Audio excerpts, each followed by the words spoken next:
In general, I think it's because we have so many different points at which transport needs to be connected together. So I mean, I think we can think about the organisational level between different companies, but also at the policy level, where I'm working a lot in urban freight, and there we need to think about joining together the city centre with the whole city.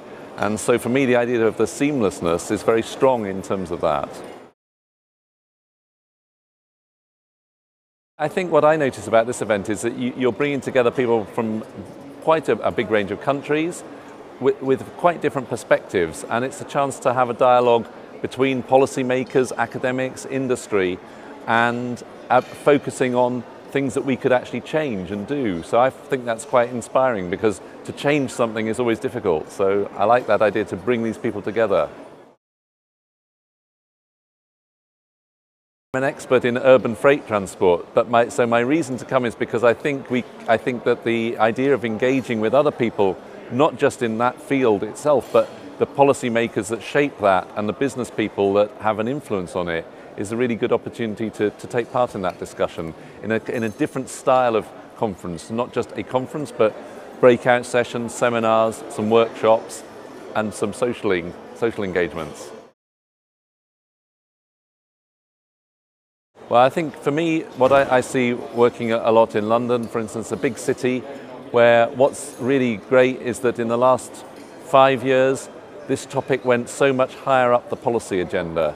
So that's a big change, and because London's already pushed it up the agenda, but more cities need to push it up the agenda, and we need to get away from this adversarial approach to urban freight transport, where we have regulators and operators and they're always battling. We've got to find a way to join together much more strongly, and that needs more dialogue and more discussion and more working together. I think two things. One is that in a way it should be invisible. So we shouldn't have to worry about it. It should be not damaging anybody. It should be safe. It should be productive. It should be efficient, and so on. On the other hand, I also think, well, actually, wouldn't it be good if people in cities understood about urban freight and the chains that serve the city?